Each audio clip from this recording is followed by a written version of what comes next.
tomorrow जोङो फुंनि 5टानिफ्राय मोनानि 5टासिम जोङो मोनसे जोंनि बड'लेण्ड टेरिटरियेल काउन्सिल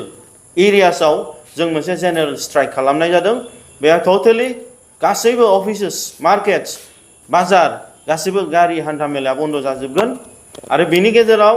जों गाबोननि जे 9 तारिखनि जे मोनसे फुंनि मर्निंनि 5टानिफ्राय बेलासिसिम 5टासिम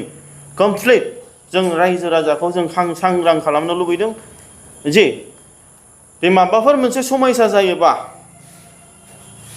बेयावहाय मानगोनां रायजो राजा नोंथांमोनहा निजेनो साबधान जानांगोन मानो होनब्ला दिनै जों बे बन्द'खौ होनो गोसो गैयामोन नाथाय भारत सरकारा एबा आसाम सरकारा जोंनि BTC सरकार जोंनि एडमिनिस्ट्रेशना DC SP बिथांमोना जे जोंखौ भायलेसन खालामदों भारतनि संबिधान आर्टिकल 19 खौ दा बिनि थाखायनो जोंबो एखे रोखोमैनो बिथांमोननि बादे पलिसि बादे जोङो गाबोन जोङो बे बन्द'खौ होनाय जादों जेनेरेल स्ट्राइकखौ बेनि थाखायनो आं गुरैयै खावलायदों गेदेमा रायजो राजा नोंथांमोना जि मोनसे BoNSUनि बर' माहारि फरायसा आफादनि आन्डार आर्टिकल 19 टु द कन्स्टिटिउसन अफ इन्डिया जोङो आवाज होनो हानाय बिनो हानाय जों भइस होनो हानाय दा बेखौ बन्द' खालामदों बिनि थाखायनो जोंबो दिनै फुल्लि माने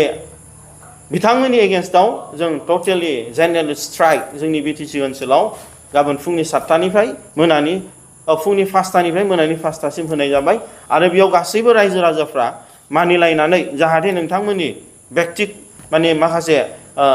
समस्या जाया बिनि थाखायनो बयबो एलार्ट थालायलायनो थाखाय आं गुरैनो खावलायहरनाय जाबाय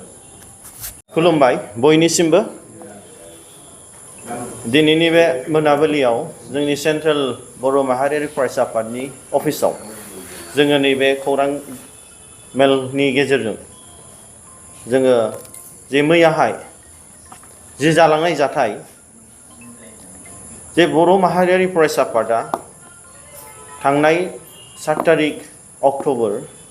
2023 बेथ' उदालगुरि डिस्ट्रिक्टआव जोंहा मोनसे सोमावसारनाय हाबाफारि लानायनि जे मोनसे थांखि लादोंमोन बेखौ लोब्बा लानानै बर' माहारियारि फरायसा आफाद उदालगुरि डिस्ट्रिक्टनि दैदेनगिरि बिथांमोनहा मास मोनसेनि आगोल जितु पारमिशननि प्रसिडिउर्सखौ बानायनानै बिथांमोनहा थांनाय 5 तारिखआव सुपारिनटेन्डेन्ट अफ पुलिस उदालगुरि डिस्ट्रिक्टनिफ्राय NOC मोननानै बिथांमोनहा 7 तारिखआव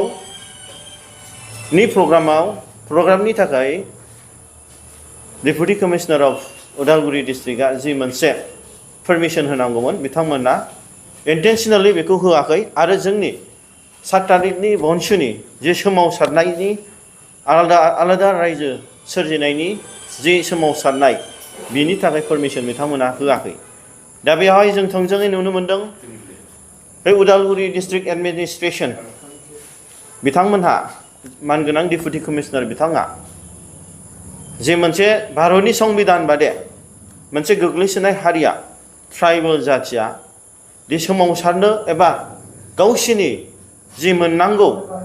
संबिधानिक बादे बेखौ बुंनो थाखाय दे प्रग्राम बानायनो थाखाय जे मोनथाय दंमोन बे मोनथायखौ बिथाङा टटेलि भायलेट खालामदों आन्डार आर्टिकल 19 टु द constitution of India we have every rights the freedom of movement freedom of speech जोंनि थांखि जोंनि लुबैनाय जोंनि हास्थायनायखौ जोङो डिमान्ड खालामनो हानायनि जोंहा मोनसे कन्स्टिटिउशनेल प्रभिजन दं नाथाय बे कन्स्टिटिउशनेल प्रभिजनखौ मानगोनां डेपुटि कमिशनारा डाइरेक्टलि आसाम गभर्नमेन्टनि जि मोनसे इन्स्टिगेशन आरो BTC गभर्नमेन्टनि जि इन्स्टिगेशन बेखौ लानानै राजनीतिक बायस खालामनानै जोंनि बे गणतान्त्रिक डेम'क्रेटिक जि मोनसे मुभमेन्ट जोंनि आलादा रायजो सोरजिनाय बर' हारिनि थाखाय बेखौ टटेलि बिथांमोना नेग्लेक्ट खालामनाय जादों आरो भारतनि संबिधानखौ भायलेसन खालामनाय जादों आरो बे भायलेसन खालामनाय बे असनमान खालामनाया BoNSUखौल' नङा नाथाय गासैबो बर' हारिखौ खालामनाय जादों दा बिनि जि मोनसे डिस्ट्रिक्ट एडमिनिस्ट्रेशना जे ट्राइबेलफोरनि सायाव रेसपेक्ट गैयै बर' हारिखौ सनमान होयै भारतनि संबिधानखौ भायलेसन खालामनानै जि मोनसे बेबहार देखायदों बे बेबहारखौ जोंनि BoNSUआ जेब्लायबो निन्दा खालामदों आरो बे डेम'क्रेटिक भाबै बर' माहारियारि फरायसा आफादा सान्थि भाबै जोंनि गांनाय उखैनाय जोंनि भारतनि नेम बादे डेम'क्रेटिक भाबै आन्दलन खालामनायनि जे मोन्थाय दंमोन बेखौ मोनैखौ दिनै बिथांमोननि सायाव जों खुद्रिदों। बेनि थाखायनो गाबोन tomorrow जोङो फुंनि 5टानिफ्राय मोनानि 5टासिम जोङो मोनसे जोंनि बड'लेण्ड टेरिटरियेल काउन्सिल एरियासआव जों मोनसे जेनेरेल स्ट्राइक खालामनाय जादों। बेयाव टटेलि गासैबो अफिसेस मार्केट्स बाजार गासैबो गारि हान्था मेलाया बन्द जाजोबगोन आरो बेनि गेजेराव जों गाबोननि जे 9 तारिखनि जे मोनसे फुंनि मर्निंनि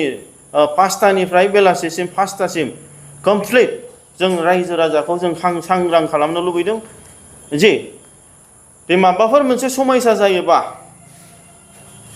बेयावहाय मानगोनां रायजो राजा नोंथांमोनहा निजेनो साबधान जानांगोन। मानो होनब्ला दिनै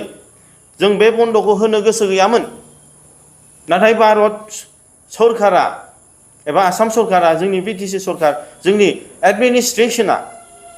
DC SP बिथांमोना जे जोंखौ भायलेसन खालामदों भारतनि संबिधान आर्टिकल 19 खौ।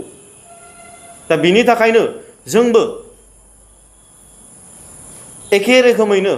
बिथांमोननि बादे पलिसि बादे जोङो गाबोन जोङो बे बन्द'खौ होनाय जादों जेनेरेल स्ट्राइकखौ। बेनि थाखायनो आं गुरैयै खावलायदों गेदेमा रायजो राजा नोंथांमोनहा जि मोनसे BoNSUनि बर' माहारियारि फरायसा आफादनि आन्डार आर्टिकल 19 टु द कनस्टिटिउसन अफ इन्डिया जोङो आवाज होनो हानाय बिनो हानाय जों भइस होनो हानाय दा बेखौ बन्द' खालामदों। बिनि थाखायनो जोंबो दिनै फुल्लि माने बिथांमोननि एगेन्स्टआव जों टटेलि जेनेरेल स्ट्राइक जोंनि BTC ओनसोलाव गाबोन फुंनि 7टानिफ्राय फुंनि 5टानिफ्राय मोनानि 5टासिम होनाय जाबाय आरो बेयाव गासैबो रायजो राजाफ्रा मानिलायनानै जाहाथे नोंथांमोननि व्यक्तिक माने माखासे समस्या जाया बिनि थाखायनो बयबो एलार्ट थालायलायनो थाखाय आं गुरैनो खावलायहरनाय जाबाय।